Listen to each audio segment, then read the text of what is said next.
All right, let's jump on over to our second bit of clickbait news for today.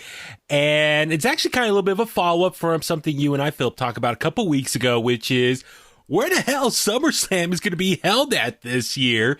As we all know, unfortunately, because of the pandemic, the original plans of SummerSlam being in Boston has been long canceled.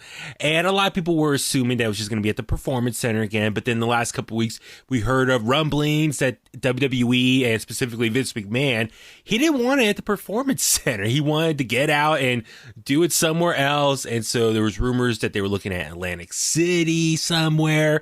And then you and I were having some fun thinking the rumor was it was going to be like on a boat or a cruise ship or maybe on the beach. And we were having fun just kind of predicting and fantasy booking how that would look. And I was kind of hoping they were going to go that route, but no, unfortunately not. And the latest set of rumors is that it's going to be in an arena in Orlando.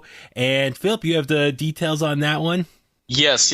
So it's going to be at the Amway Center in Orlando with fans attending virtually. Okay. Yeah, but it looks like this might be a possibility. Nothing's been confirmed yet. We'll know on Monday. Yeah. They have to be like, where's this going to happen at? Okay, so just jumping ahead a little bit. So for anyone who watched this week's episode of SmackDown, Michael Cole actually hinted that they're going to announce the location of SummerSlam. And he says, we know there's been rumors going online about where we're going to be at, so we'll get those out there soon. So it is true. They are going to go outside the Performance Center. And it looks like, they're going to go to the home of the Orlando Magic at the Amway Center in Orlando for SummerSlam. And we don't know if it's going to be also for NXT TakeOver 30. We don't know if that's going to be the same location as well. But a couple things. So it sounds like they want to go to an arena, which is cool. All right, change of scenery.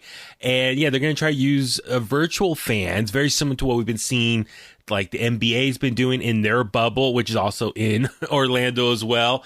So for anyone who's been watching the NBA games the last couple of weeks, they've been having like these LED screens kind of running courtside behind the bench. And it's kind of cool. That looks like MLB 2000, dude.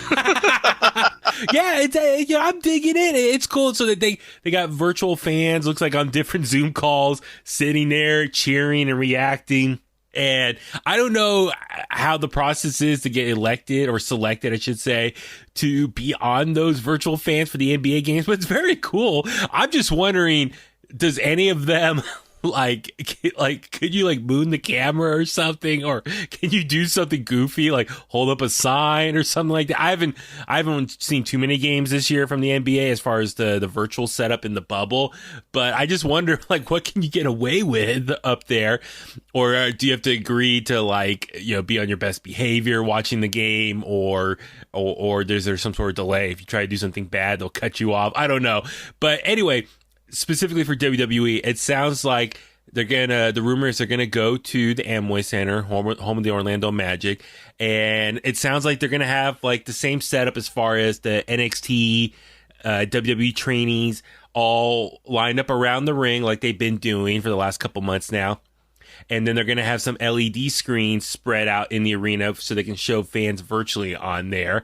And there's even, I think, wasn't there a rumor that they might try to let some fans in? I don't know if that's confirmed or not. I thought that's what this was meaning. That's what I thought. I guess not. I mean, with it being outside, we've seen with Dynamite how they've been able to incorporate more people on the outside, farther back. Yeah. So there's a more of a surround sound type of noise. Mm-hmm. This could be the win for WWE, if they want to actually have fans in attendance, keep them away from your Performance Center trainees. Obviously, they have to be farther back. You know what I mean? Yeah, so I'm kind of curious how that's going to look. So maybe the NXT people can be standing kind of like floor seats for any of us who's been to a WWE live show where they have all the floor seats around there. So they could stand there.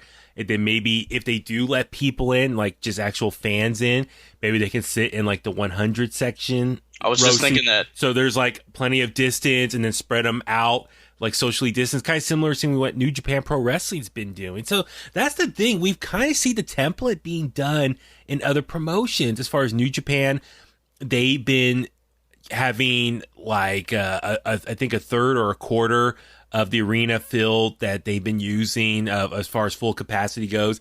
And they're all spread out, sitting, like 6 feet apart, social distancing.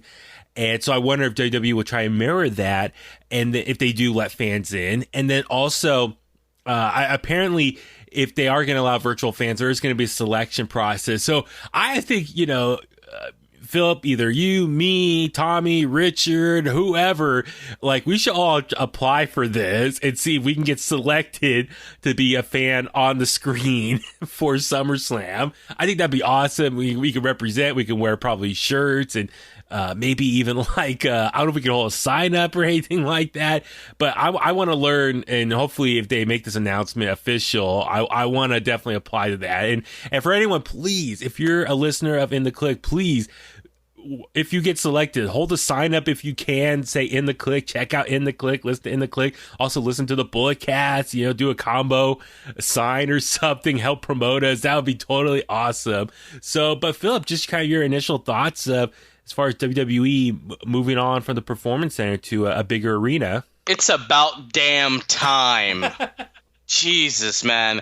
After 3 weeks, I'm like, oh, okay, what are we going to be doing? Why are we doing this? And I think you said something off here about Raw and SmackDown being there. Yeah, so the other rumor is that this is probably going to be also their future home for future television tapings as well. I don't think they should do that. Really? If it looks the same, it's going to get stale pretty quick. If they can make Raw, SmackDown, and pay-per-views all three look very different, okay, I'm fine with that. Absolutely. Yeah. But if you can't do that, just keep Raw and SmackDown at the PC and save this for pay-per-views. Yeah, I think that's the cool part as far as, okay, they're able to use this arena also in Orlando, so I'm guessing it's not too far from the Performance Center. But yeah, maybe save that for the pay-per-views for the time being, but use the Performance Center for Raw and SmackDown. So yeah, it makes it more special if it's at the basketball arena. And you know how you make pay-per-views look different? How's that? We bring back custom sets, guys. I know. Come on. You fired 50 people in April. Come on. I mean, let's do it. I'm watching SummerSlam 2017. It looks the same as 18, 19, and 16. Come on, guys. I know. I hear what you're saying. But also, maybe with these LED screens, they can create personalized backgrounds too. Maybe they can create a beach setting on the screen or something. Kind of like what the Zoom calls do. Yeah, I'm down with that. Here's my only concern as far as, okay, you're moving from the Performance Center where you have 50 NXT trainees lined up around the ring. In the Performance Center is a decent size, but nonetheless, having 50 people in there, when they make noise, it fills up the place pretty good. It kind of does a good job of just covering that quiet background. But going to an arena, it's even if you have a couple hundred people, it's going to look pretty damn empty still. That's my only concern. And I'm not saying you need to fill up the place because, you don't want to break the rules. You don't want to put people's health at risk by just filling up the place. And obviously, you want to follow the right rules and restrictions. But I'm just saying, even if you have the same amount of NXT people around the ring, and even if you bring it hypothetically, I'm just, like I said, hypothetically speaking, bring in a couple hundred, quote, fans, and they're all spread apart, sure, they might make some noise, but I think there might be a lot of echo, and it just still will look very empty. So that's my only concern about them moving from the Performance Center. Kind of part of me, which is maybe it might be for the best if they stay at the Performance Center. But like I said, I want to give them the benefit of the doubt. We'll see how the SummerSlam presentation is. We know they've been doing their best. When their backs are to the wall, they've been doing some really good things over the last, 4.5 months of this pandemic, between making the best of WrestleMania, the cinematic matches, the Money in the Bank stuff, the plexiglass. The plexiglass. I mean, even I think that's a move that's going to need to stay intact. I like that. I think so too. I like that too. I think that might be good for the wrestler's safety as well moving forward. So but you get what I'm saying? What are your thoughts as far as moving to an arena and just maybe the ambient sounds kind of affecting the echoes and kind of it's still feeling empty? WWE's the master of making a place look full when no seat is full. Good point. They make it look like 13,000 are there when in reality 5,000 are there. Yeah. You know what I mean? Yeah. They can block it off, barricade it off to make it look pretty full, pipe in some crowd noise like soccer does, and like what they did with Edge and Orton at the greatest wrestling match ever. And yeah, man, I think it'll work out. You know, Okay. this is gonna be the real test run. And you know, if there are positive vibes online, then WWE is gonna keep doing what they're doing, and I'm sure there are going to be critics. There always are. And, you know, they'll take the criticism and move forward and evolve, hopefully. Yeah, totally. So I'm excited. Like I said, I want to give the benefit of the doubt. They've been, like I said, when their backs are to the wall, they've been coming through with some interesting presentations as far as their matches go for the last handful of pay-per-views in this, quote, pandemic era. So I guess we shall wait and see.